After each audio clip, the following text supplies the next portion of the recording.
Hello everyone, welcome to true IAS and PCS. Internal security की discussion को दोस्तों continue करते हैं और आज एक इम्पॉर्टेंट चीज़ के बारे में बात करेंगे।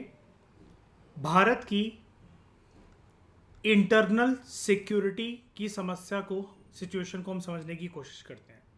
इसके बाद रियल कंटेंट हमारा शुरू होगा, एक एक टॉपिक।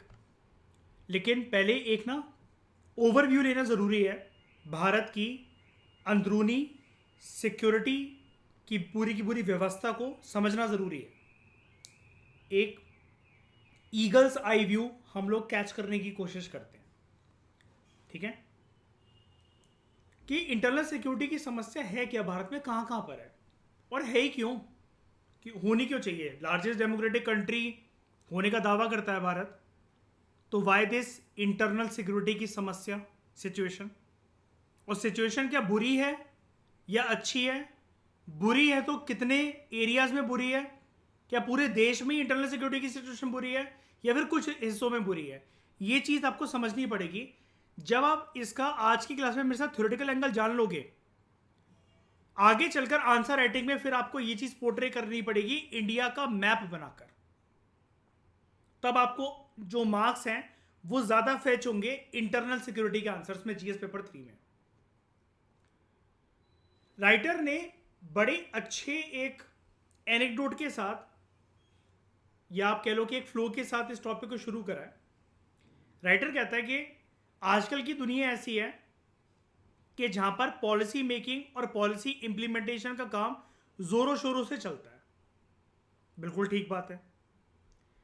अब जब पॉलिसी मेकिंग और इंप्लीमेंटेशन का काम जोरों शोरों से चलता है, बहुत तेज होता है ये वाला काम, तो राइटर कह रहा है कि भारत में जो पॉलिसी मेकर्स हैं, जो सरकार है, जो एडमिनिस्ट्रेटर्स हैं, जो ब्यूरोक्रेट्स हैं, जो आईएएस ऑफिसर्स हैं, जो सेक्रेटरीज हैं, अगर हम उनसे पूछें आप भारत में लॉन्ग टर्म के कौन कौन से विजन्स को लेकर चल रहे हो, तो राइटर कह रहे हैं कि उनके पास आंसर फिर कम रहता है, क्योंकि वो शॉर्ट टर्म की रियलिटीज पर फोकस करते हुए पॉलिसीज बनाते हैं। और बात बिल्कुल सही भी है। हमारे देश में पॉलिसी मेकिंग में एक ड्रॉबैक है, जो कि मैं आपको गवर्नेंस, जैसे आप आगे प्रोसीड करोगे मैं आपको ये चीज कवर करवाऊंगा। यार मुझे एक बात बताओ ईशा, ठाकुराइन, अगर अपन लोग लॉन्ग टर्म पॉलिसी मेकिंग पे फोकस करते ही होते तो ह्यूमन कैपिटल फॉर्मेशन के बारे में, या ह्यूमन कैपिटल का जो कंसेप्ट, ह्यूमन कैपिटल डेवलपमेंट का जो कंसेप्ट होता है, इसके बारे में क्या पॉलिसी मेकर्स को आजादी के टाइम पर नहीं पता था? 1950 में नहीं पता था? 51 या 52 में नहीं पता था जब फर्स्ट 5 ईयर प्लान आया, सेकंड 5 ईयर प्लान आना शुरू हुए? गरीबी की समस्या, बेरोजगारी की समस्या रिसेंट अभी या फिर ये आजादी के टाइम से चल रही है? बल्कि उससे पहले से चल रही है, पहले से चल रही है। शॉर्ट टर्म पॉलिसीज के ऊपर जब भी आज तक निर्वैर फोकस करा जाता है ना, कभी कभी भी कोई सा भी देश हो, तो रिजल्ट भी तो आपको शॉर्ट टर्म ही मिलेगा, हाँ या ना? अब भारत के अंदर रिलीजियस डाइवर्सिटी है बहुत ज्यादा कि नहीं है गौरव, बताओ? है अंजलि? भिन्न भिन्न प्रकार के अंजलि धर्म है भारत के अंदर। लड़ाइयों का या कन्फ्लिक्ट का मसला और जो ग्राउंड है वो कभी भी बन सकता है ऐसा ईशा कि नहीं? कभी भी हो सकता है वाला काम। तो अब मुझे एक बात बताओ, अगर हमें अपने भारत के सेकुलर ढांचे को और रिलीजियस डाइवर्सिटी के ढांचे को संभाल कर रखना है, तो इसके लिए हमें शॉर्ट टर्म पॉलिसीज की रिक्वायरमेंट है या फिर लॉन्ग टर्म विजन के साथ पॉलिसी मेकिंग की रिक्वायरमेंट है? आज अगर कहीं दंगा फसाद हो रहा है, तो आज अगर उसको कंट्रोल कर लिया जाए उस पर्टिकुलर स्टेट में, उस पर्टिकुलर रीजन में, तो इससे क्या ये सुनिश्चित हो जाएगा कि फ्यूचर में ऐसी कोई समस्या नहीं आएगी भारत के सामने, भारत के दरवाजे के सामने? हमारे देश की दहलीज और चौखट पर दोबारा ऐसी समस्या उत्पन्न नहीं होगी? गारंटी है कि अंजलि इस चीज की? कुछ पॉलिसीज जो हैं दे रिक्वायर ठकुराइन कि हम लॉन्ग टर्म विजन के साथ उन पॉलिसीज को बनाएं, है ऐसा निर्भर के नहीं? लेकिन हमारे पॉलिसी मेकर्स की जो निगाह रहती है, आंख उनकी बड़ी छोटी है, नजरें उनकी बड़ी छोटी हैं, विजन उनका बड़ा छोटा है। ऐसा राइटर यहां पर कह रहा है। राइटर का कहना यह है, अगर हम बहुत बड़े डोमेन में से, पॉलिसी मेकिंग के बॉक्स में से एक टॉपिक को चेरी पिक करें, वो है इंटरनल सिक्योरिटी की समस्या, तो उसके लिए विजन लॉन्ग टर्म होना चाहिए।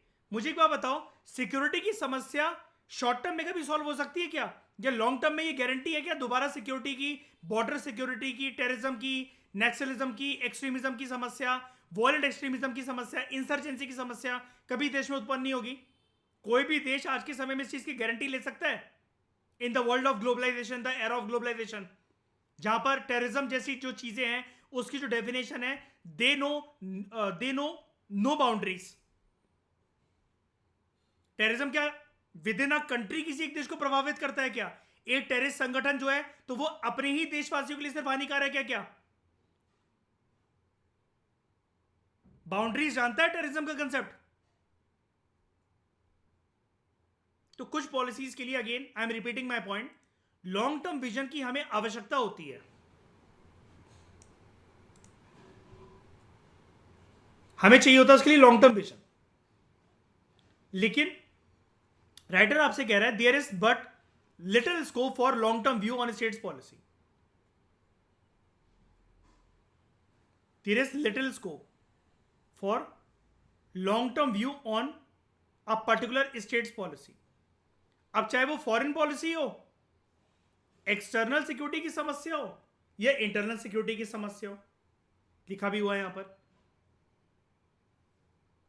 फिर चाहे वो इंटरनल हो या फॉरेन हो, हमें तो चाहिए लॉन्ग टर्म विजन, लेकिन बातें होती हैं शॉर्ट टर्म विजन के अंदर। अब ऐसा क्यों? राइटर कह रहा है कि हम पॉलिसी मेकर्स को भी पूरी तरीके से यहां पर गलत नहीं ठहराएंगे, because they are too much busy. Press 4 का मतलब होता है they are too much busy और इन ग्रेट हरी। उनके पास समय की किल्लत बहुत ज्यादा रहती है, तो जितना उनके पास समय होता है वो ऐसी पॉलिसीज बना पाते हैं कि जो कंटेम्पररी या प्रेजेंट रियलिटीज देश को, राज्य को, किसी रीजन को प्रभावित कर रही होती हैं, वो सिर्फ उसी को मद्देनजर रखते हुए पॉलिसीज बना पाते हैं। हम ये नहीं कह रहे हैं यहां पर कि वो उनकी पॉलिसी मेकर्स की नैरो माइंडेड होती हैं। ब्यूरोक्रेट्स या फिर सरकारी कर्मचारी, मिनिस्टर्स, आईएएस ऑफिसर्स, सेक्रेटरीज, ये सिर्फ नैरो पैरोकियल माइंडेडनेस के साथ पॉलिसीज बनाते हैं। हम इस चीज के ऊपर इनके ऊपर ब्लेम नहीं डाल रहे हैं, लेकिन राइटर यहां पर ये कह रहे हैं कि जो पॉलिसी मेकिंग के एरिया में जो टॉपिक्स के ऊपर, जिन टॉपिक्स के ऊपर में लॉन्ग टर्म विजन की रिक्वायरमेंट है, वहां पर शॉर्ट टर्म विजन के साथ पॉलिसी मेकिंग का काम होता है, सिर्फ प्रेजेंट रियलिटीज को देखते हुए। अब इंटरनल सिक्योरिटी की समस्या बताओ कैसी है? सिर्फ प्रेजेंट रियलिटी को देखते हुए हमें इसको चलना चाहिए? अगर मैं सिर्फ इतने वर्ड को पकड़ लूं, इंटरनल सिक्योरिटी, इसके लिए सिर्फ प्रेजेंट सिचुएशन जो है वो काफी है, या फिर we need to dwell into future uncertainties as well? बताओ हाँ या ना? है ना अरे आवश्यकता?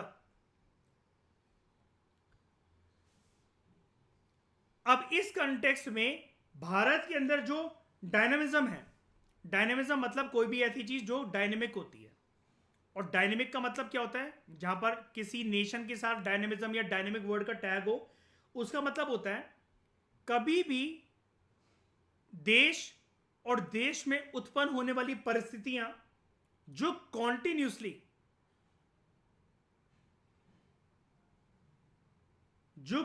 तरीके से और प्रोडक्टिव तरीके से,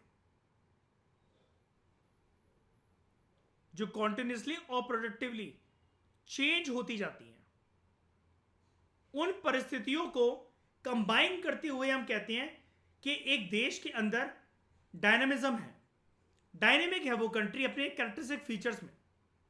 और ये चीजें हमारे देश में काफी ज्यादा, राइटर देखो वर्ड का इस्तेमाल कर रहा है, वक्त के साथ साथ ये बहुत इंटेंस होती हुई चलती है।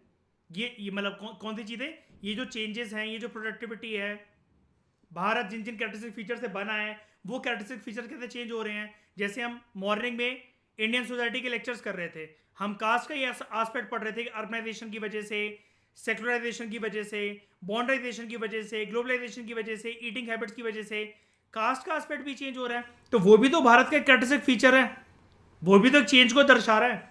तो ये चीजें वक्त के साथ साथ काफी इंटेंस होती हुई चलती हैं, काफी स्ट्रॉन्ग और सीरियस हो जाती हैं। अब लेकिन हम इधर उधर की बातें ना करते हुए अगर सिर्फ सिक्योरिटी के पर्सपेक्टिव से बात करें तो सिक्योरिटी के पर्सपेक्टिव को डाइवर्सिटी के विपरीत जाकर नहीं समझा जा सकता। आई रिपीट माई वर्ड्स, आप भारत की डाइवर्सिटी को भूलकर इंटरनल सिक्योरिटी या बॉर्डर सिक्योरिटी के बारे में बात नहीं कर सकते भारत में। ये चीज इंपॉर्टेंट है, इसके ऊपर क्वेश्चन बन सकता है जो मैं आपको पढ़ाने अब जा रहा हूं, अब जो मैं बोलना शुरू करूंगा। अब क्वेश्चन कैसा आएगा वो बहुत एनालिटिकल आ सकता है, मैं आपको प्रिसाइज क्वेश्चन नहीं दे सकता, लेकिन इस पूरी डिस्कशन को समझने के बाद ना आपका दिमाग थोड़ा सा और खुल जाएगा भारत की अंदरूनी सिक्योरिटी की व्यवस्था को लेते हुए। राइटर सबसे पहले आपको अब एक इजी टर्म में सबसे पहले एक चीज बता रहा है, वो क्या है? राइटर कह रहे हैं कि ये कतई इजी नहीं है, बिल्कुल भी इजी नहीं है कि हम भारत जैसे देश को गवर्न करें जहां पर इतनी ज्यादा डाइवर्सिटी और उस डाइवर्सिटी में घुला हुआ मिला हुआ इतना डाइवर्स कल्चर जो हमें देखने को मिलता है। एक्चुअली कल्चर नहीं, कल्चर्स देखने को मिलते हैं हमें, और डाइवर्सिटी नहीं, डाइवर्सिटीज देखने को मिलती है हमें। तो भारत जो है एक प्रकार से डाइवर्सिटी वाली जब भी कोई कंट्री होती है ना, इसके लिए आपको एक मैं प्यारा वर्ड बताता हूं।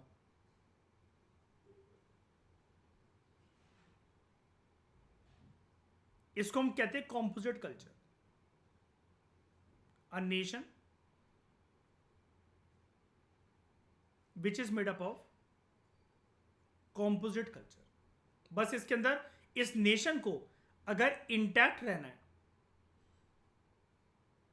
तो कॉम्पोजिट कल्चर क्या दिखाता है हमें? वो दिखाता है हमें diversity.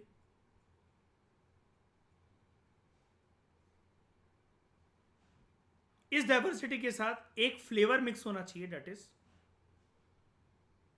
Unity in diversity. Okay, coming back to the topic, coming back to the point, it is not easy to govern a country with such great diversity and such number of cultures जैसे India है। ऐसा क्यों? अब इसको explain करना तो काफी easy है, लेकिन इंटरनल सिक्योरिटी के पर्सपेक्टिव से ऐसा क्यों, पहले इसका बेस बनाते हैं। देखो, भारत में जो एक आम नागरिक होता है और भारत के अलग अलग राज्यों से बिलोंग करता है, या फिर हम बोले कि चलो एक कॉमन नेशनल आइडेंटिटी का ही पर्सन है, भारत का ही मूल निवासी है, कहीं पर भी रह रहा हो, वो कश्मीर से कन्याकुमारी, गुजरात से अरुणाचल, अंडमान निकोबार आइलैंड, लक्षद्वीप आइलैंड, कहीं पर भी रह रहा हो, तो वो मर्द औरत और भारत की 120 से लेकर 200 करोड़ तक की आबादी वाला जो हमारा देश है, यहां पर जो आम नागरिक है, लोगों की, ध्यान से समझने की कोशिश करना, लोगों की एस्पिरेशंस और एक्सपेक्टेशंस, लोगों की एस्पिरेशंस और एक्सपेक्टेशंस चेंज होती रहती है, वेरी करती है। बहुत सिंपल है, इसको एक्सप्लेन करते हैं जरा।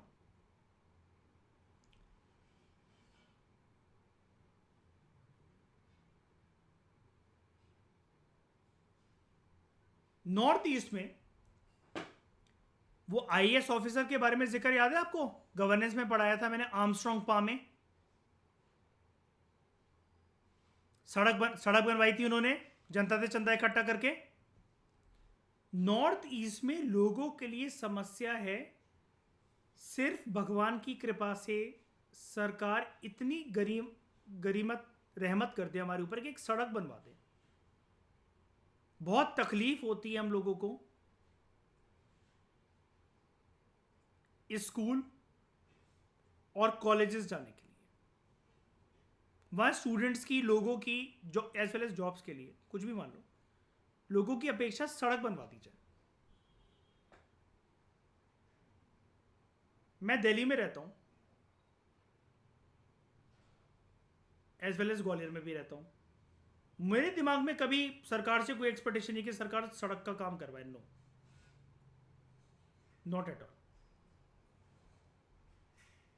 मुझे कभी ऐसी कोई समस्या फील ही नहीं हुई कि सड़क पर चलते हुए कोई दिक्कत आ रही है मुझे।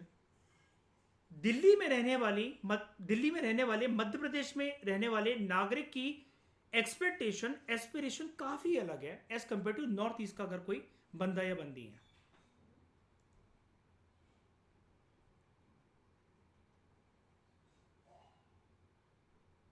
बिहार में पीपल वांट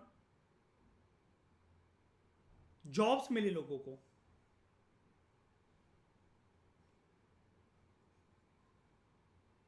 पेपर लीक जैसी कोई समस्या ना हो, क्योंकि जो काबिल कैंडिडेट होगा, जो मेहनत से पढ़ रहा होगा, हो सकता है वो पिछड़ जाए इस पेपर लीकिंग के, करप्शन के केसेस में। People want their good health care and sanitation facilities.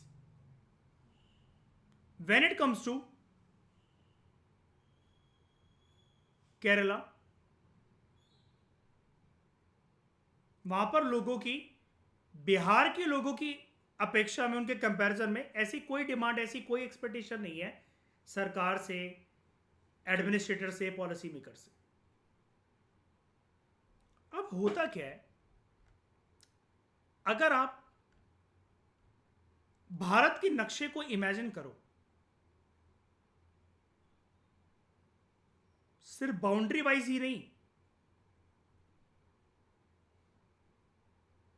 लोगों की एक्सपेक्टेशंस को मिलाते हुए, तो आपको एक चीज समझ में आएगी, भारत के अंदर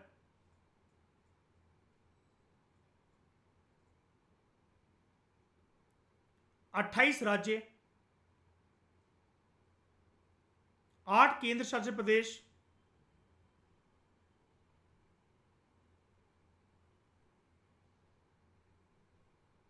आइलैंड टेरिटरीज है हमारी, वो इसी में मिक्स हो जाएगा मतलब। लेकिन अलग अलग लोगों से मिलकर जो ये भारत बना है,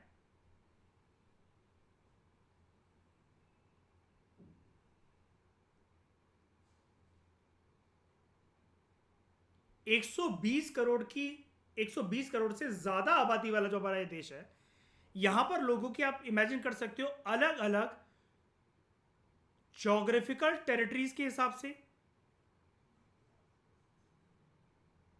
रीजन्स के हिसाब से, और सरकार ने आजादी से लेकर अभी तक डेवलपमेंट्स क्या क्या करी हैं, उसके हिसाब से लोगों की एक्सपेक्टेशन चेंज होती जाती है। आप यकीन नहीं मानोगे, दिल्ली एनसीआर में अभी सबसे बड़ी समस्या पता है कौन सी चल रही है? इमेजिन करके बताओ। मैं देश की राजधानी में रहता हूं, बताओ सबसे बड़ी समस्या दिल्ली वालों के लिए आजकल क्या चल रही होगी? बताओ। मैं क्या बिजली, पानी या रोड वगैरह को लेकर परेशान होऊंगा क्या? दिल्ली वाले इस चीज के लिए परेशान चल रहे हैं आजकल? नहीं। अब आपने इमेजिनेशन के साथ ही बता दिया कि नहीं, ऐसा नहीं हो सकता, क्योंकि देश की राजधानी है, मेट्रोपॉलिटन सिटी है। आजकल दिल्ली वाले सफर किस चीज से कर रहे हैं, दिल्ली एनसीआर वाले? बताओ। ये नोएडा, गुरुग्राम और प्रॉपर दिल्ली। गर्मी नहीं, गर्मी तो खत्म हो गई।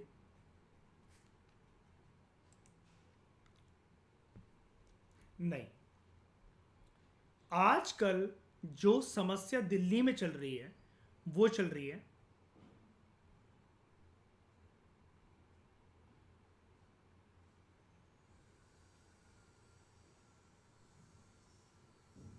cows and buffaloes on roads. You won't believe, news के अंदर कवरेज नहीं होती इस चीज़ की, होती भी है तो मुझे नहीं पता, मैं तो देखो करंट अफेयर न्यूज़ वगैरह पढ़ता नहीं हूँ, आई हेट देम। लेकिन इतना मैंने देखा नहीं, जितना फ्रीक्वेंटली मेरे घर में न्यूज़ चैनल वगैरह चलता है, मैंने तो कोई खबर देखी नहीं ऐसी। लेकिन अगर आप दिल्ली वालों से अगर आप कांटेक्ट करोगे, यू कांट इवन इमेजिन। दोस्तों, ईशा से पूछो, ईशा दिल्ली का ये हाल है ना कि मॉल के बाहर तक भी गाय भैंसे बैठी रहती हैं, मॉल के बाहर। निर्भैर 60-70 गाय। मेरे और ईशा के घर के पास एक मॉल है, पैसिफिक मॉल। जितना डिस्टेंस ईशा का घर से पड़ता है, मेरे घर से भी उतना डिस्टेंस पड़ता है, 50-50% डिस्टेंस है हमारे घर से। 60 से 70 गाय मॉल के बाहर बैठी हैं दिल्ली में, मॉल के बाहर। भगाने की जगह नहीं है। मैं ऑन एन एवरेज कभी भी ना तेज स्कूटी नहीं चलाता। मैं ये बातें इसलिए बता रहा हूं ताकि समझ पाओ, मैं कुछ एक स्टोरी बिल्ड कर रहा हूं आगे के टॉपिक्स को समझाने के लिए, आप समझने की कोशिश करो।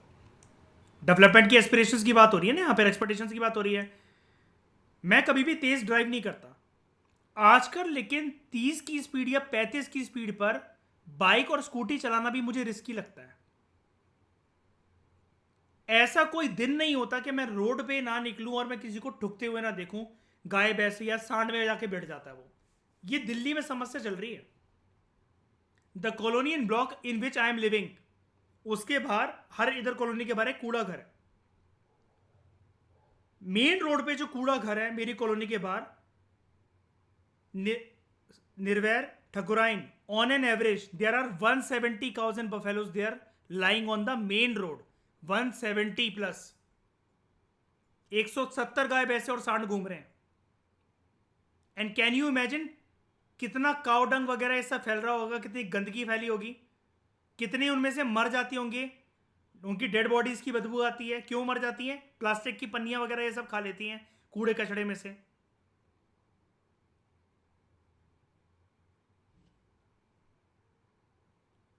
अब जो मैंने समस्या आपको बताई है, आप में से लोग अलग अलग एरियाज में रह रहे होंगे। Gaurav, you belong to a semi urban area kind of. आपके यहाँ भी इतनी समस्या है कि 170 गाय भैंसे उनका गोबर देखने को मिल रहा है आपको डेली मेन रोड पे? क्या आप स्कूटी से निकल रहे हो, आपको ठोकने का डर लग रहा है कि सांड में ना भिड़ जाऊं जाके? ये दिल्ली वालों की समस्या आजकल। ऐसी कोई रेड लाइट नहीं है जहां पे आपको ना वॉमिटिंग करने का मन ना करे।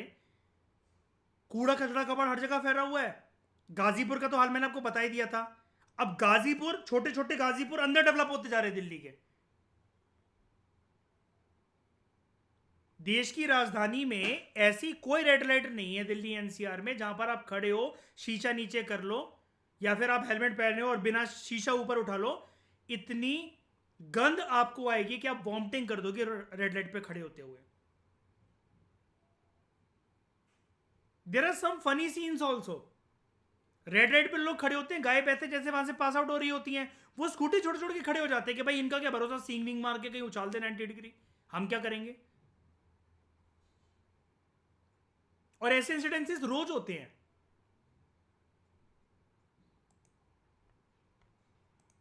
कि बाइक स्कूटी पे आराम से औरतें बैठी हैं, बगल से सांड निकला, मारते हुए निकल गया। ये दिल्ली की समस्या चल रही है। मैं तो आए दिन देखता हूं इसको, और इसको पूरा 1 साल हो चुका है।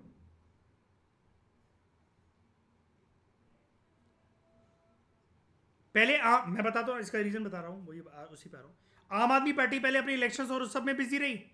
फिर केजरीवाल साहब अपना सिंपैथी ले गए कि मोदी जी हमें फंसा रहे हैं, मुझे जेल भेज रहे हैं। अब जब इलेक्शंस हो गए हैं तो ब्लेम गेम चल रहा है बीजेपी और आम आदमी पार्टी के बीच में। And MCD is doing nothing. और उनका कहना ये है, अगर जब उनको लेटर भेजो या वो करो, कि हम कहाँ ठिकाना लगाएं, जो कमांड आएगी, जो बताया जाएगा, मैं वो तो ऊपर से ही बताया जाएगा। अब दिल्ली का सारा कूड़ा मैंने आपको बता ही दिया था, गाजीपुर के अंदर फेंका जाता है, वो कूड़े का माउंट एवरेस्ट बन चुका है।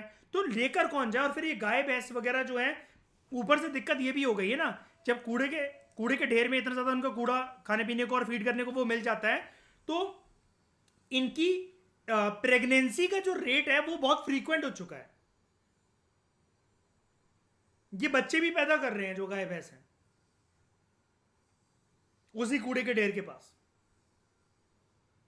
दिल्ली की सड़कों पे आजकल जितने आदमी दिखेंगे आपको उतनी गाय भैंसे दिखेंगी। आज मैं आपको एक वीडियो दूंगा, मैं ग्रुप पे, आज आप देखना, मैं मेन रोड से निकलूंगा, मैं आपको वीडियो दूंगा। 10 किलोमीटर के डिस्टेंस को कवर करने में, जब मैं ऑफलाइन किसी को पढ़ाने जाता हूं 11-12 के स्टूडेंट्स को, 10 किलोमीटर के डिस्टेंस को कवर करने में sometimes it takes 45 minutes to come to home. 45 minutes. क्यों भाई? बच बच के घुमा फिरा के निकलना पड़ता है। 70 गाय का झुंड खड़ा हुआ है, कहां से स्कूटी निकालूं भाई? डर लगता है कहीं उछाल दिया, सींग विंग मार दिया, कुछ कर दिया। मेरा तो पूरा काम ही एनर्जी का है। मैंने जिस दिन खटिया पकड़ ली तो भाई बच्चे फेल। बच बच के गलियों गलियों में से आना पड़ता है।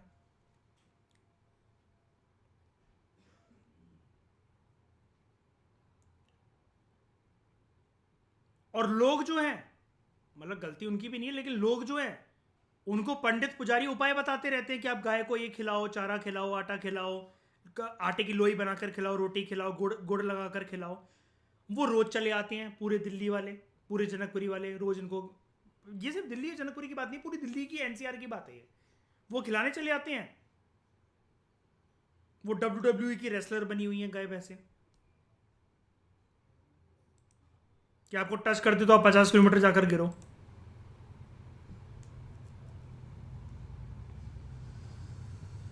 इससे ट्रैफिक कंजेशन बहुत बढ़ गया है। आम नागरिक को ऑफिस जाने के लिए अगर सुबह उसको 8 बजे ऑफिस पहुंचना है तो वो 6 साढ़े 6 बजे अपना दरवाजा, अपना घर का द्वार छोड़ देते हैं। अब आप बताओ, ये जो मैंने आपको पूरी स्टोरी बताई, हम इंटरनल सिक्योरिटी पढ़ रहे हैं, डोंट माइंड कि मैं यहाँ पर पर्सनल एक्सपीरियंसेस आपसे शेयर कर रहा हूँ, लेकिन आप एस्पिरेशंस और एक्सपेक्टेशन देखो। गारंटी बोल सकता हूँ आप में से ईशा को छोड़कर अभी दिल्ली का तो कोई भी नहीं है लेक्चर में। आपके एरियाज में ये नहीं होगा। भाई दिल्ली और ग्वालियर का क्या मुकाबला, ग्वालियर काफ़ी अंडर डेवलप्ड है। कुणाल मेरे चाचा का बेटा है, ग्वालियर से दूर हमारा जो दादी का घर है वो भिंड पड़ता है। भिंड की डेवलपमेंट अभी तक दिल्ली जैसी होने में 100 साल लगेंगे, लेकिन वो नाम का है। इतनी गंभीर समस्या कुणाल के अपने भिंड या ग्वालियर में होती है क्या? 170 गाय भैंसे घूम रही है रोड पे। वो तो पूरा का पूरा कृषि प्रधान देश है भाई, वो तो पूरा एग्रीकल्चर उसके आसपास है, खेत है ग्वालियर और भिंड में। तो वहां पर भी ऐसी समस्या नहीं है कि आपको गाय भैंसे रोड से निकलने ना दें, या आप 30-35 की स्पीड से ज़्यादा आप अपनी स्कूटी या बाइक को पुश ना कर सको।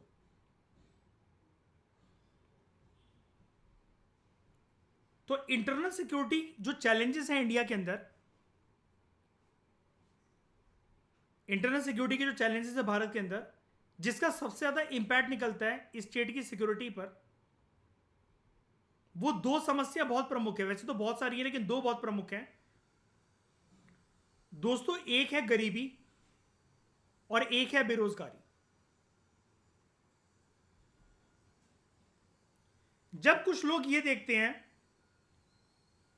कि हमारे राज्य के अंदर गरीबी बहुत ज्यादा है, या कुछ लोग ये देखते हैं कि बेरोजगारी बहुत ज्यादा है, या कुछ लोग ये देखते हैं कि कॉम्बिनेशन है, और वहीं पर उसके विपरीत कुछ लोग कितनी लग्जूरियस लाइफ एंजॉय कर रहे हैं, क्या बढ़िया बढ़िया उनका एमएनसीज का पैकेज है, कितनी बढ़िया उनकी प्लेसमेंट्स लगी हुई हैं,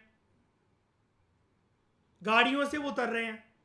हम कितनी भी गधा मजदूरी कर ले, पूरे दिन अपना खून पसीना एक कर दे, रात को रोटी भी नसीब होना हमारे लिए लक फैक्टर की बात है। जब लोगों के मन में ये चीज पैदा होने लग जाती है तो लोगों को साफ तरीके से नजर आने लग जाती हैं समाज में पैदा और उत्पन्न हो रही असमानताएं, इनइक्वालिटीज।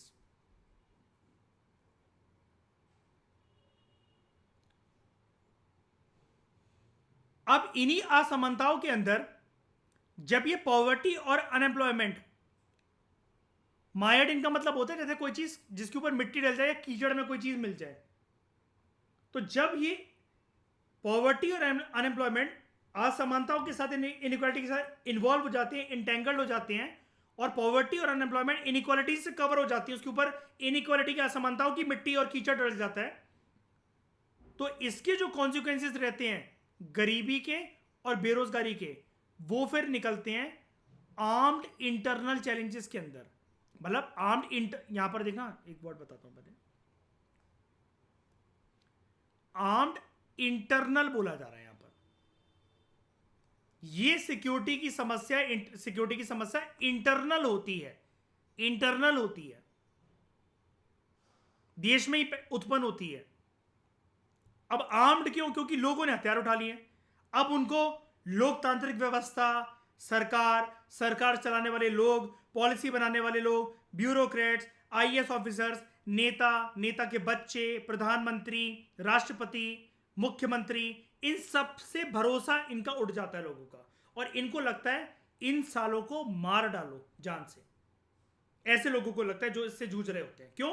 वो असमानताएं फील कर रहे हैं, वो देख रहे हैं अपने सामने। याद देखो क्या होता है, आपने 3 इडियट्स का एक डायलॉग सुना होगा कि ह्यूमन बिहेवियर के बारे में राजू बोलता है कि फरहान बोलता है कि ह्यूमन बिहेवियर के बारे में उसने एक बड़ी अजीब चीज नोटिस करी कि दोस्त फेल हो जाए तो बुरा लगता है, लेकिन अगर वो फर्स्ट आए तो ज्यादा बुरा लगता है।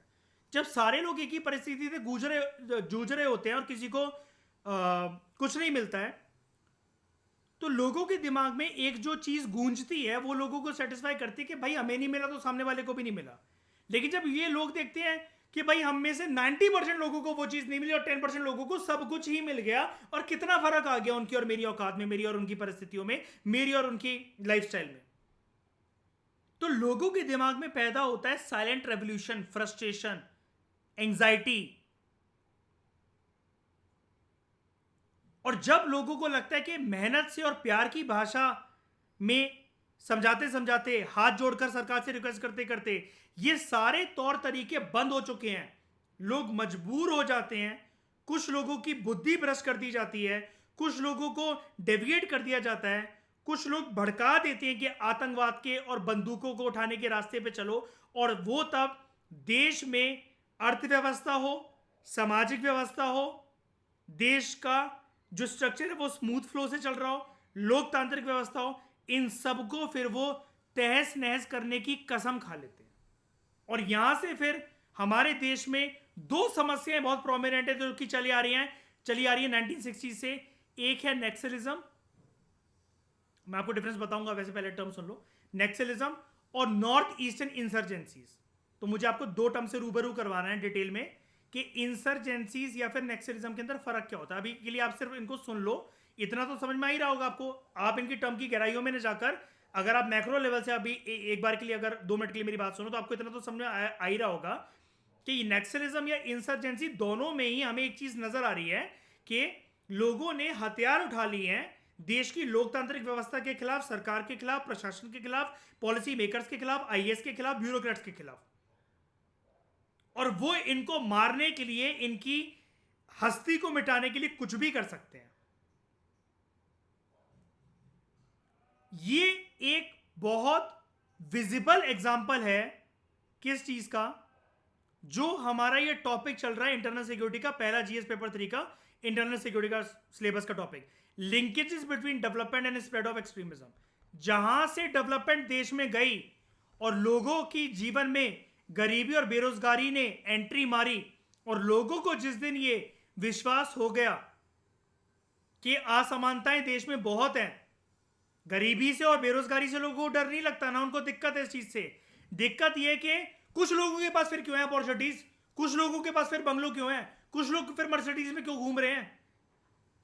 अब उनको रीजन दिया जाता है तुम मेहनती नहीं हो, तुम आलसी हो, तुमने अच्छे से पढ़ा नहीं। तो उनकी कंप्लेन नहीं रहती हमारा पढ़ने का मन है। जब पढ़ने का समय था तब हम मूंगफलियां बेचा करते थे, सब्जी का ठेला लगाया करते थे, और वहीं पर कुछ लोग जो हैं उनके माँ बाप इतना अफोर्ड कर सकते थे कि एसी वाले कमरे के अंदर बैठकर, उनके रूम में एसी लगवाकर, उनको कोचिंग भेजकर, अच्छे अच्छे होम ट्यूटर से पढ़वाकर उनको कुछ बनवा दिया। हम वो परफेक्ट डे का इंतजार करते रहे कि जीवन में आप कुछ ठीक होगा, आप कुछ ठीक होगा, आप कुछ ठीक होगा, लेकिन उस चीज में सब कुछ बिगड़ता रहा। तो ये इतनी गहरी फ्रस्ट्रेशन और मानसिकता, फ्रस्ट्रेशन जगा देता है लोगों के मन के अंदर, और इतनी गहरी मानसिकता के अंदर इस तरीके के थॉट जो हैं इतने डीपली पेनिट्रेट कर जाते हैं कि वो ये बोलते हैं कि भाई भाड़ में गया मेरी आइडेंटिटी अच्छा व्यक्ति बनने की, मैं तो सबको मिटाऊंगा। और सिर्फ मर्द नहीं, औरत भी शामिल होती हैं। आप कभी एक मूवी देखना इंसर्जेंसी को समझने के लिए, बॉबी देओल और अजय देवगन की मूवी है टैंगो चार्ली, आर्मी के ऊपर मूवी है, काफी अच्छी मूवी है, आप इसको देखना, आपको इंसर्जेंसी बहुत अच्छे से समझ में आएगी। और इंसर्जेंट जब आर्मी ऑफिसर्स को पकड़ लेते हैं तो वो कैसा बिहेव करते हैं, और आर्मी ऑफिसर जब इंसर्जेंट को पकड़ लेते हैं तो उनके साथ कैसा बर्ताव होता है, ये आपको सारी नॉलेज इससे मिलेगी। अच्छी मूवी है टैंगो चार्ली, देखना कभी, इसको यूट्यूब पे फ्रीली अवेलेबल है। जैसे मैंने आपको बताया नहीं, देखो इंसर्जेंट ने इसके आर्मी ऑफिसर को पकड़ लिया, कैसे तड़पा तड़पा के पेड़ से रोज एक एक कुल्हाड़ी मारते हैं इसके पैर में, रोज गोली मारते ताकि तड़प तड़प कर मरे, क्योंकि उनकी चीखों से इन इंसर्जेंट्स को, नक्सलाइट्स को सुख मिलता है बहुत ज्यादा, कि हमारे बाप दादाओं के साथ गलत करा था ना, हमें शिकार बनवाया था ना गरीबी का, बेरोजगारी का, असमानताओं का, झेलो अब तुम। और ये इनडायरेक्ट मैसेज सरकार को देना चाहते हैं, इनकी लड़ाई किसी से नहीं है, लड़ाई सिर्फ डायरेक्टली सरकार से है। आर्मी वाल इनको ये लगता है कि आर्मी और ये सब जो है पुलिस प्रशासन वगैरह है, ये सरकार के गुलाम हैं, उनके दलाल हैं। अब मानसिकता ऐसी हो गई ना, तो उनको कुछ भी फील होता है कि उनकी साइड से देश की रखवाली कर रहे हैं, जबकि इनको नहीं करनी चाहिए। इस देश ने दिया ही क्या है हमें? ऐसी गहरी सोच लोगों की मानसिकता में जब उतर जाती है और उनके कंसाइंस का पार्ट बन जाती है, कंसाइंस का तो क्या ही पार्ट बनती है, मतलब राइट और रॉन्ग की समझ उनका जो है वो खो जाती है उनकी, तब ये चीज होती है कि लोग इंसर्जेंसी का या नेक्सलिज्म का रास्ता अपनाते हैं। मार्क माई वर्ड्स, में अभी ये सब कुछ इंडिया स्पेसिफिक बात कर रहा हूं। अभी तक जो मैं इससे पहले लेक्चर्स में बात कर रहा था वो जनरल बातें दुनिया में हर जगह पर बता रहा था, अभी हम सिर्फ इंडिया स्पेसिफिक बात कर रहे हैं।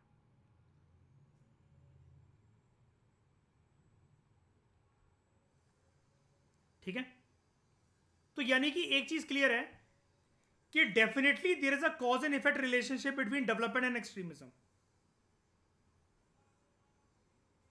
Definitely there is a cause and effect relationship between components of development and extremism. जहां पर डेवलपमेंट कम होगी वहां पर एक्सट्रीमिज्म आएगा, जहां पर डेवलपमेंट ज्यादा होगी एक्सट्रीमिज्म जो है वो धुंधला पड़ने लग जाएगा। राइटर खुद बोल भी रहा है, जिस जिस टॉपिक के बारे में, इस हेडिंग के बारे में मैंने आपको रूबरू करवाया था, ये बुक, ये टॉपिक स्टार्ट करवाने से पहले मैंने सबसे पहले एक लेक्चर में तो 1 घंटे इसी के बारे में बात करी थी, इन वर्ड्स को समझाने के लिए कि what do you mean by the topic जो यूपीएससी ने दे रखा है, linkages between development and spread of extremism. जो राइटर भी शॉर्ट में कुछ आपको ऐसे ही बोल रहा है, डिटेल में तो मैं आपको सब कुछ लिखवा चुका हूं, बता चुका हूं।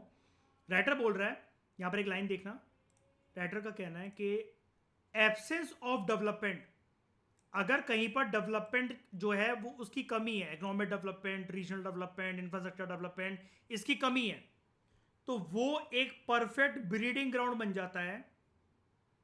ब्रीडिंग ग्राउंड मतलब ऐसा ग्राउंड जिसपे कोई चीज पनपती है, किसके विकास के लिए, किसके ग्रोथ के लिए, किसके बर्थ के लिए? एक्सट्रीमिज्म। और दोस्तों जहां तक आपको याद होगा हमने पढ़ा था, एक्सट्रीमिज्म अपने आप में कोई बुरी चीज नहीं होती है, लेकिन वो आपकी एक होता है, आप एक्सट्रीमिस्ट व्यू ले रहे हो, विच इज, हमने पढ़ा भी था, देखो एक्सट्रीमिज्म को हम डिस्क्राइब कर सकते हैं ऐसी एक्टिविटीज जिसमें आपकी सोच, रवैया, भावनाएं, आपके एक्शंस, स्ट्रेटजीज इस प्रकार से हैं which are far remove from the ordinary, जैसे ऑर्डिनरी लोग नहीं सोचते, नहीं बिहेव करते हैं। तो इसमें कुछ इलीगल नहीं है, हमने पढ़ा था, it is nothing illegal in this. और ऑटोमेटिकली इसका मतलब ये भी नहीं है कि इससे वायलेंस से हार्म होगा।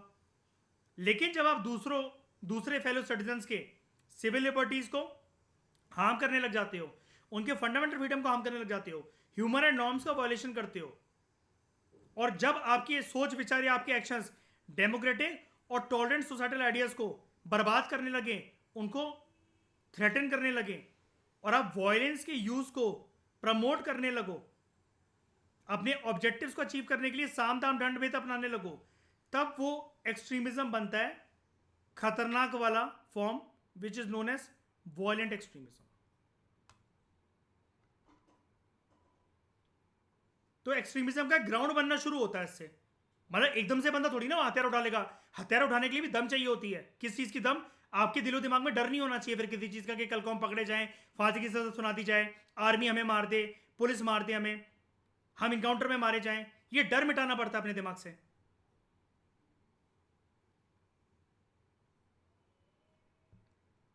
तो जब ये चीज समाज के अंदर फैलती है,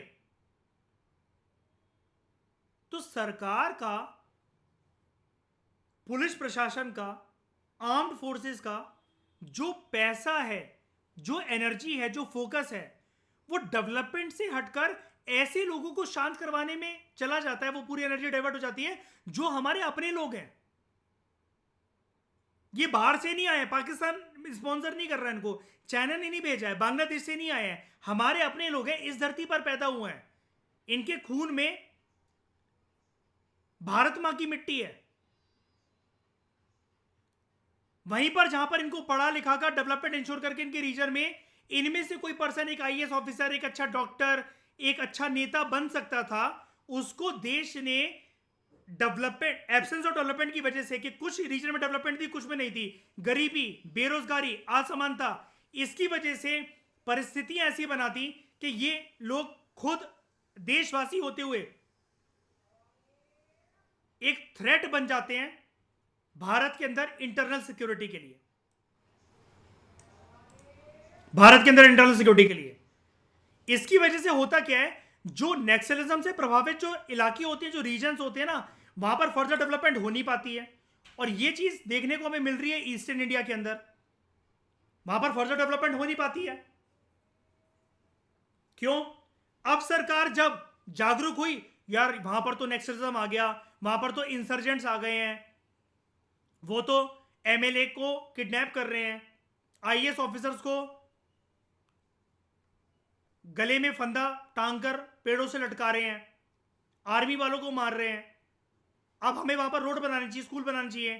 तो भाई अब जब तुम बनाने जाओगे ना वहां पर, इनकी चेतावनी होती है सरकार को, अब बनाकर दिखा दो, अगर असली बाप की औलाद हो तो।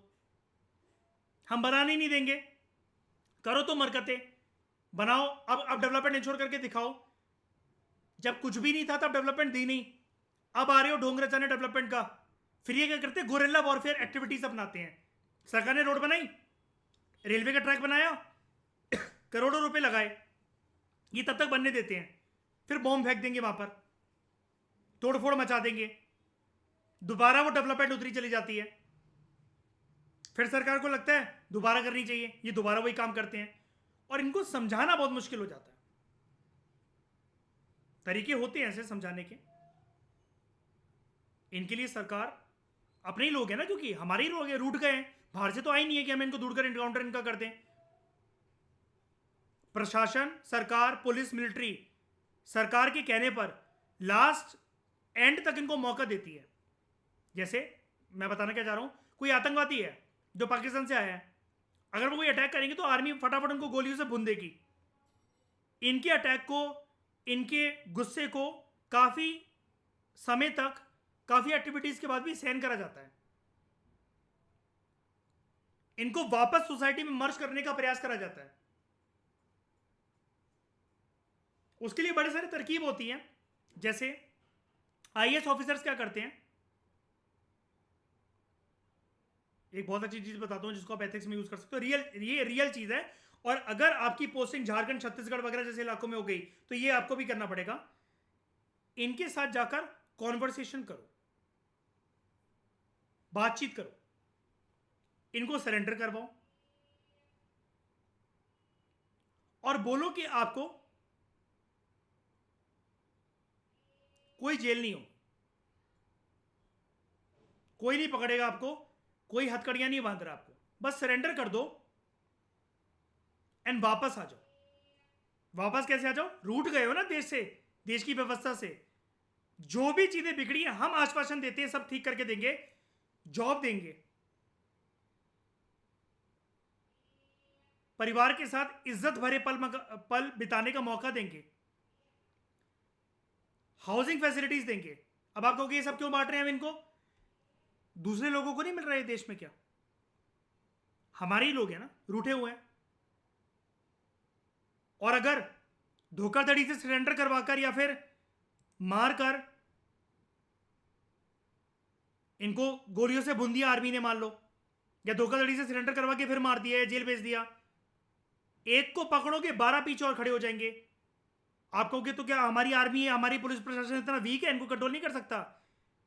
मैं वही से आपको समझा रहा हूं, ये बाहर से लोग आए नहीं हैं दोस्तों, ये बाहर के लोग नहीं हैं, हमारे ही लोग हैं। आप कहोगे लेकिन गलत तो करा सर, अनएथिकल काम करे इन्होंने, बुद्धि भ्रष्ट हो गई है उनकी। फिर आप मुझसे कहोगे उसमें क्या, गलत तो गलत होता है, तो ऐसे तो आप कहोगे हम भी सर कुछ गलत करते, हमारी बुद्धि भ्रष्ट हो गई। तो आपको भाई कोई ऐसी चीज़ों से जूझना पड़ रहा है, आपके साथ अन्याय हुआ है, पुलिस वाले आपके मम्मी पापा को उठाकर लेकर चले गए थे, आपकी बहन बेटियों का रेप कर दिया था, आपके मम्मी पापा को जान से मार दिया था, आप बेरोजगारी और गरीबी के शिकार हो, आपके एरिया में कोई एम्प्लॉयमेंट अपॉर्चुनिटीज नहीं, रोड नहीं बन रखी हैं, नदियां तैर कर पार कर कर आपको स्कूल और कॉलेजेस जाना पड़ा था क्या?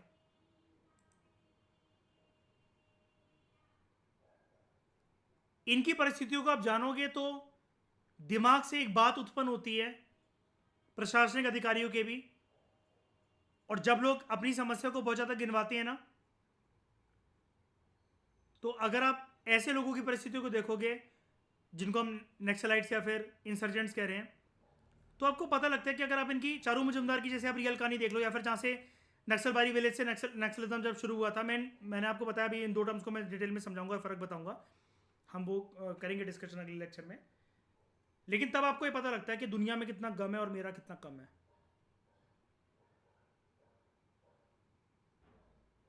हाँ, तो मैं आपको जो पॉलिसी बता रहा था ये तो गई, और इनकी मैरिजेस पर जाकर सारे एक डिस्ट्रिक्ट के आईएएस और आईपीएस ऑफिसर डांस करते हैं।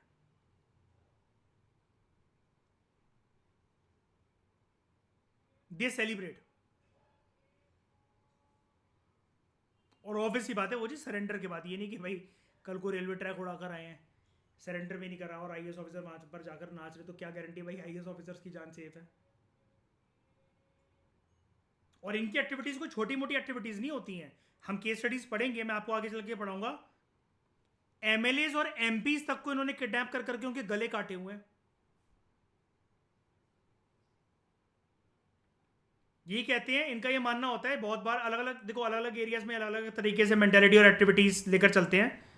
इनका ये कहना होता है नेताओं ने बहुत करप्शन के पैसे अपनी जेब में डाले होते हैं, ये नेताओं के बेटों को उठा लेते हैं, उनकी बेटियों को उठा लेते हैं, धमकी देते फिर उन्हें हमें इतना इतना अमाउंट भेजो वरना टुकड़े काट काट कर भेजेंगे और चील कौओं को खिला देंगे, रेप कर देंगे तुम्हारी बेटी को, उसके बाद मार देंगे, तुम्हारे बेटे की आंख की पुतलियां निकाल लेंगे। और इन्होंने ऐसे बहुत बार करा हुआ है।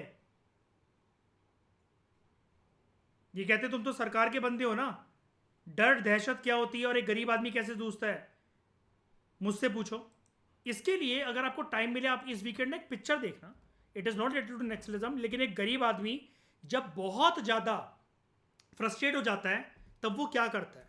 वेरी ब्यूटीफुल मूवी, मदारी। इरफान खान जो कि बहुत रिनाउंड एक्टर था, डेथ हो गई थी जिसकी अभी लास्ट टू लास्ट ईयर, ये होम मिनिस्टर के बेटे को किडनैप कर लेता है। क्यों कर लेता है वो आप इस मूवी में देखना, मैं राज नहीं खोलना चाह रहा, आप देखना इस मूवी को, बहुत बेहतरीन मूवी है। बहुत सारी चीज़ें आपको इंटरनल सिक्योरिटी या जो हम जीएस पेपर 3 में सिक्योरिटी कर रहे हैं उससे आपको पता लग जाएगी। एक टेंगो चार्ली आप देखो, एक मदारी देखो आप बैठकर।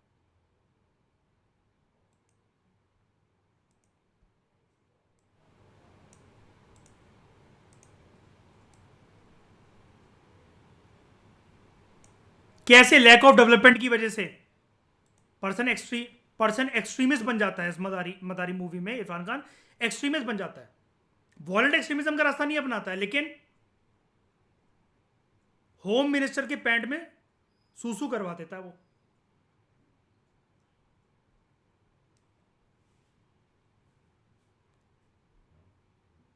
Union home minister. Internal security की जो समस्या हमारे भारत के अंदर, हम उसको ब्रॉडली कैटेगराइज कर सकते हैं, terrorism in the hinterland of the country. तो दोस्तों इस टर्म का मतलब क्या होता है, हिंटरलैंड कोस्टल रीजन के, जैसे मतलब मान लो ये हमारा बाउंड्री है देश की, इसके अंदर अंदर जो कुछ है वो हिंटरलैंड है। ये कोस्टल एरिया है, इसके अंदर अंदर जो भी है वो हिंटरलैंड है। लेकिन हिंटरलैंड के साथ एक टर्म और एसोसिएटेड होता है, वो मैं आपको जरूर बताना चाहूंगा।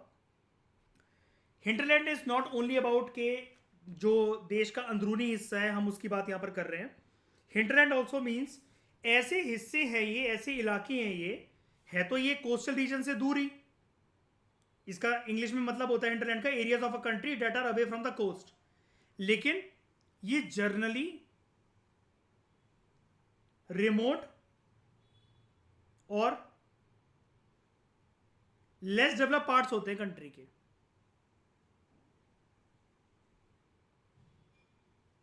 लेस डेवलप पार्ट्स होते हैं।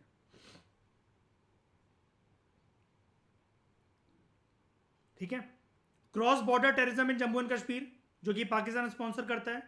नॉर्थ ईस्ट में हमें देखने को मिलती है इंसर्जेंसी, और देश के अलग अलग कोनों में हमें देखने को मिलते हैं लेफ्ट विंग एक्सट्रीमिज्म। और सबसे खतरनाक, सबसे सेंसिटिव जगह जो होती हैं वो होते हैं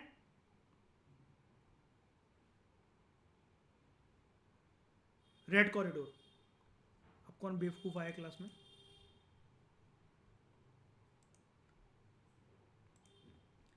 रेड कॉरिडोर।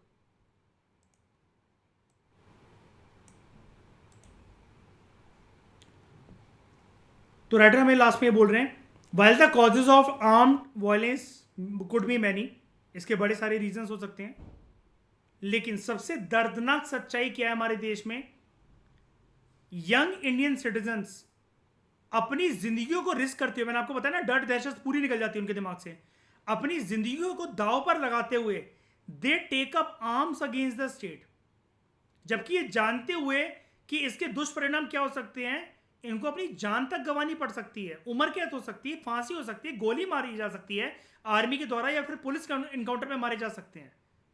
हमें इस चीज को रियलिस्टिक मैनर में समझने की आवश्यकता है, और इसका सिर्फ एक ही दायरा है समझने का, वो क्या है, linkages between development and spread of extremism.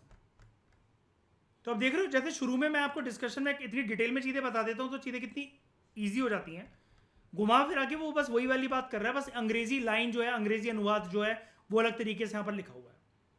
अगले लेक्चर में आगे बढ़ने से पहले दोस्तों मैं आपको 2 टर्म डिटेल में बताऊंगा ताकि आपकी आगे हेल्प हो जाए, और वो है, यहां पर 2 चीजों के बारे में बात हो रही थी, क्या, नेक्सलिज्म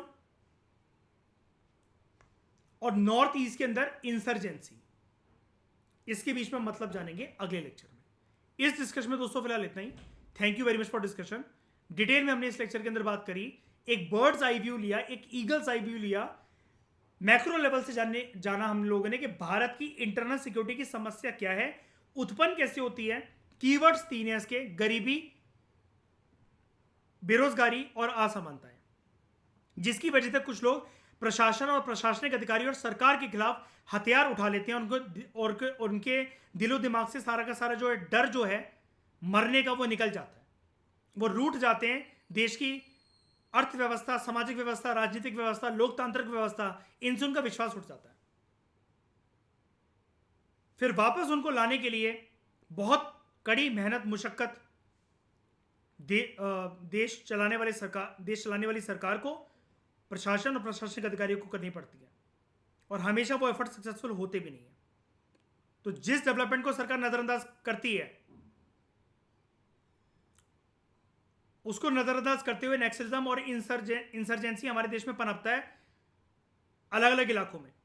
फिर अगर बाद में सरकार जागरूक होकर वहां पर डेवलपमेंट लाना भी चाहे तब भी वो चाहकर भी नहीं ला सकते, क्योंकि ये इंसर्जेंट्स और नेक्सलाइट्स वहां पर उस डेवलपमेंट को आने नहीं देंगे, क्योंकि वो गुस्सा है। और उनको रूट के मनाने का रास्ता क्या होता है, वैसे तो इनफॉर्मल तरीके से मैंने आपको 2-4 चीज़ें बता दी, और यूनिक चीज़ें हैं ये आपको किताबों में नहीं मिलेंगी, लाइक उनकी शादियों पे डांस करना आईएएस ऑफिसर्स के द्वारा। आईएएस ऑफिसर्स का जाना ही किसी की शादी में बहुत बड़ी बात होती है, लेकिन ये लोग डांस वगैरह करते हैं। जैसे आई थिंक इसके ऊपर एक वीडियो होगी, IAS officers dancing in,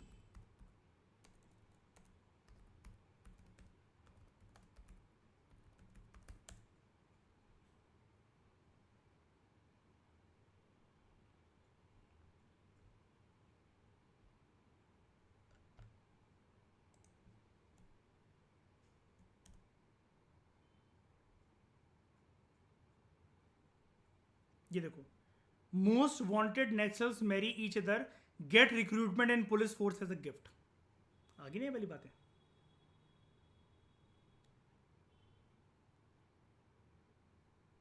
Chhattisgarh police host mass marriage of surrendered Naxals, शादी करवाई पुलिस वालों ने, mass marriage in Naxal area. ऐसे आईएएस ऑफिसर्स वगैरह ये सारे ये चाहते हैं।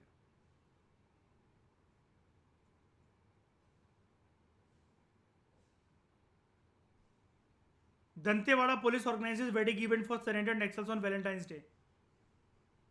15 ex Nexals tie the knot on Valentine's Day. CRPF jawans celebrate new year in Naxal prone Sukma district. अब ये सीआरपीएफ के जवान है।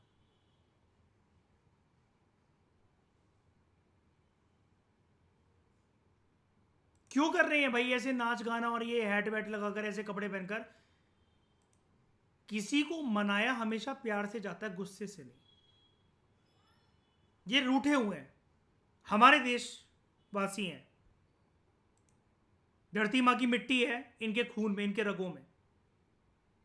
तो हमें इनको वापस किसी छल या साम दाम दंड भेद से या किसी फोर्स से नहीं लेकर आना है। वो तभी लाया जाएगा जब हम उनको विश्वास दिलाएंगे कि हम तुम हो, तुम हम हैं, हम में कोई डिफरेंस नहीं है, गलतियां तुमसे हो गई, हम उनको माफ करने के लिए तैयार है। तो ऐसी अप्रोच के साथ जब आप सोचोगे, समझोगे, आंसर्स को लिखोगे, आपको मार्क्स भी अच्छे मिलेंगे।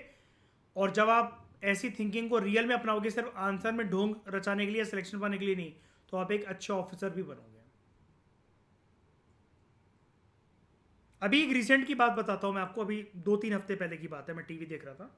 नेशनलाइट्स ने एक आईएएस ऑफिसर को, सीनियर आईएएस ऑफिसर था, कलेक्टर था एक डिस्ट्रिक्ट का, उसको अगवा कर लिया, किडनैप कर लिया, लेकिन कुछ घंटों बाद छोड़ दिया। एक मैसेज रिलीज होता है नेक्सलाइट्स ग्रुप के लीडर की तरफ से, हमने गलत कलेक्टर साहब को उठा लिया, गलत ऑफिसर को उठा लिया, मतलब कलेक्टर तो एक ही होता है डिस्ट्रिक्ट का, गलत आदमी को उठा लिया, कलेक्टर साहब को गलती से हमने उठा लिया। ये तो बहुत अच्छे आदमी, हम तो उनको खरोच भी नहीं मार सकते, बहुत काम करा इन्होंने हमारे लिए, एंड वी आर सॉरी।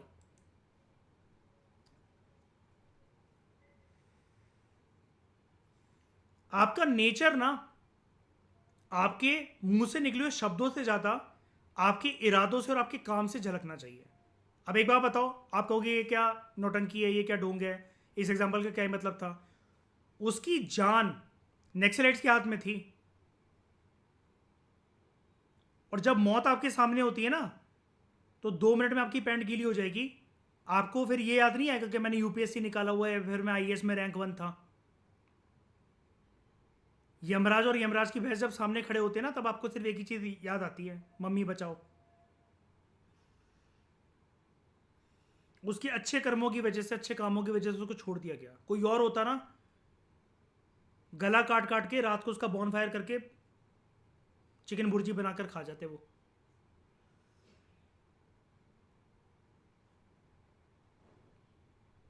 तो इस डिस्कशन में दोस्तों फिलहाल इतना ही। Thank you very much for discussion.